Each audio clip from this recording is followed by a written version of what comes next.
Dia membuka pakaiannya untuk memberikan bayi susu. Namun di saat itu dua pria mesum duduk di sebelahnya. Betul, mereka juga ingin. Setelah bayi itu selesai menyusui, selanjutnya apa boleh giliran kita?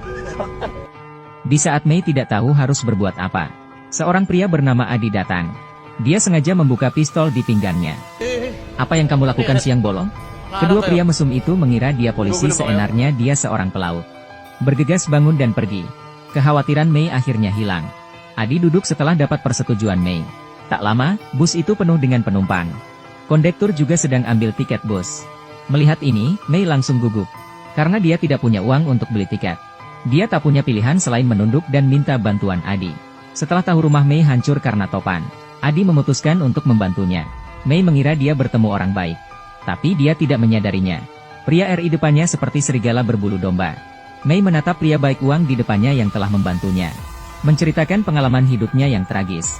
Ternyata saat dia umur 5 tahun, dia dan kakak tirinya menjadi yatim piatu. Ayah meninggal karena kecelakaan, ibunya patah hati. Tak lama, ibu meninggalkan mereka selamanya. Dan bibi yang menampung mereka. Tapi belum beberapa hari, bibi diam-diam menjual kakak tirinya. Jadilah anak baik. Di bawah asuhan bibi Dema pamannya, dia tumbuh menjadi gadis. Tapi kehidupannya tidak bahagia. Karena dia akan dilecehkan saat pamannya mabuk. Dia coba minta bantuan ke bibi. Tapi bibi tidak mempercayainya dan malah mengintimidasinya.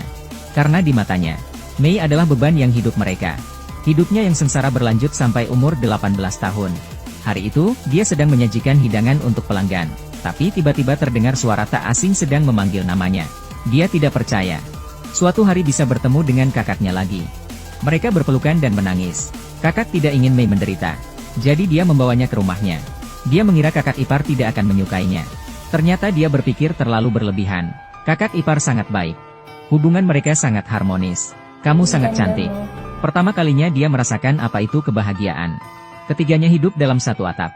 Hal-hal yang membuat Mei tersipu sering terjadi. Hari itu dia mendengar suara kakak dan kakak iparnya. Dia tidak tahan. Lalu penasaran dengan suara mereka berdua. Tak disangka, hal di depannya membuatnya terkejut. Adegan yang dilihatnya masih ada di dalam pikirannya.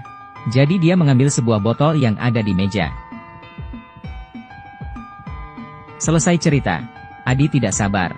Karena dia sangat ingin tahu siapa ayah bayi itu. Jangan bilang itu kakak tirimu. Tebakanmu benar. Setelah kehadirannya, kakak iparnya pergi bekerja ke Jepang. Hubungan dia dan kakak tirinya semakin dekat. Dari situ, sesuatu yang tidak harusnya terjadi, malah terjadi. Mereka mengira akan hidup bahagia selamanya. Tak disangka, banyak hal berubah. Mei hamil. Kakak tidak ingin orang lain tahu hal ini. Jadi membawa Mei ke kampung halamannya. Setelah bayi itu lahir, dia sama sekali tidak bahagia. Karena kakak tidak pernah mengunjunginya.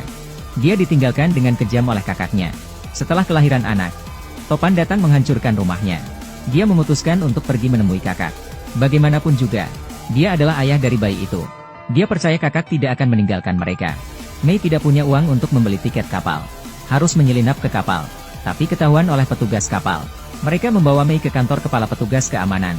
Dan disinilah mimpi buruknya dimulai. Dia terlihat baik dan ramah. Tapi sebenarnya seseorang yang mesum. Jika tidak punya uang tapi ingin naik kapal, bukannya tidak boleh, tapi harus bertukar sesuatu. Selesai bicara, dia meminta dua awak kapal untuk ambil anaknya. Mei sudah menangis. Tapi bagaimanapun dia memohon. Mereka tidak peduli. Kapten menjadikan anaknya sebagai ancaman. Lalu melecehkan Mei secara paksa. 3 menit kemudian, Mei dilecehkan lagi oleh dua awak kapal. 9 menit berlalu. Mei bisa memeluk anaknya lagi. Dia hanya bisa pasrah dan menangis. Dua awak kapal membawanya ke restoran untuk makan. Mengancamnya untuk tidak memberitahu siapapun. Mei yang sendirian hanya bisa patuh. Dia sambil makan nasi. Tatapannya sambil penuh dendam. Lalu dia masuk ke kabin. Dia bertemu dengan nenek yang baik hati. Sikapnya baik terhadap Mei. Mei mengetahui jika punggung nenek itu sedikit sakit. Jadi dia berinisiatif memijat punggung nenek. Di saat ini dia tidak menyadarinya. Sikapnya yang baik juga memutuskan untuk membalas dendam. Dia pikir dirinya bebas dari penyiksaan. Baru saja ingin menidurkan bayinya. Dua awak kapal datang. Mereka bilang kapten mencarinya. Mei menitipkan anaknya kepada nenek. Melihat Mei yang berat untuk berjalan, nenek menyadari ada yang salah. Tebakannya benar. Mei dilecehkan oleh kapten lagi. Seketika Adi menyela pembicaraannya. Dia terlihat sangat marah. Kamu bisa menuntut mereka. Mei bilang tidak perlu. Tapi dia tidak mengatakan alasannya. Adi mengira hidup Mei akan kacau jika beritanya tersebar. Jadi dia tidak lanjut bicara. Tapi ini bukan akhir cerita. Jika Adi dengar yang terakhir, dia pasti akan takut pada Mei. Setelah nenek tahu Mei dilecehkan oleh kapten dan awak kapal lainnya, tanpa berkata apapun, nenek mengeluarkan sebotol racun. Jangan biarkan mereka hidup. Di saat itu awak kapal sedang minum dengan dua wanita cantik. Tiba-tiba Mei masuk, lalu bertanya di mana ambil minuman kapten. Di sana, di dapur. Dia minum whisky. Dengar itu, Mei masuk ke dapur, menghancurkan biji racun, lalu ditaburkan ke dalam botol whisky.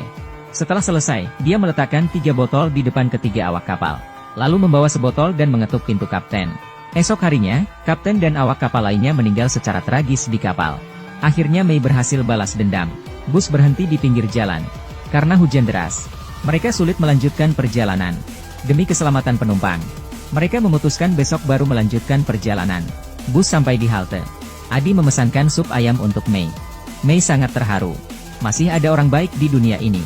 Setelah makan, Adi memberikannya sebuah ponsel. Meski sedikit lama, tapi setidaknya Mei bisa menghubungi kakaknya. Mei sangat terharu. Kamu sangat baik kepada kami. Aku tidak tahu cara membalasmu. Adi yang dengar ini tidak pura-pura lagi. Dia secara terbuka langsung bicara ke Mei. Jika kamu ingin membalas kebaikanku, bisakah kamu tidur denganku? Dari situ, Mei melihat wajah asli Adi. Caranya yang sengaja membayar biaya transportasi. Apa bedanya dengan awak kapal itu? Meski Mei jijik, tapi dia hanya bisa setuju. Karena dia sudah merencanakan semuanya di kepalanya. Setelah ke kamar hotel, Adi bergegas mengunci pintu. Adegan selanjutnya tidak enak dilihat. Jadi lanjut ke adegan berikutnya. Hari berikutnya, saat ini Adi sudah berada di rumahnya. Saat sedang makan dengan keluarganya, berita yang ada di TV menarik perhatian istri Adi. Karena pembunuhan yang dilakukan Mei terhadap 4 awak kapal diketahui polisi. Dan Adi bersama dengan Mei sedang makan di kantin halte bus. Melihat ini, Adi panik. Dan istrinya mengamuk. Bajingan kamu bilang ke Manila ada urusan. Tapi apa yang kamu lakukan? Itu bukan aku, dengar penjelasan aku. Keluar kamu dari sini. Tiba-tiba terdengar suara ketukan pintu. Yang datang adalah polisi setempat. Polisi beritahu ke istri Adi, jika suaminya adalah kaki tangan pembunuh. Itu alasan Adi terlibat dalam kasus pembunuhan ini. Itu karena Mei datang ke kantor polisi dan menyerahkan diri.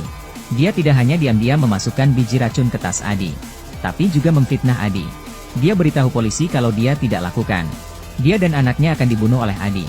Sebenarnya dia adalah korban. Di saat ini Adi baru menyadari kebenaran sesungguhnya. Dia ingin mencoba kabur, tapi tak disangka malah kehilangan nyawanya. Pertanyaannya, jika dia tidak tertarik dengan Mei, apakah akhir ceritanya akan berbeda? Hanya Mei yang bisa memberikan jawaban sebenarnya.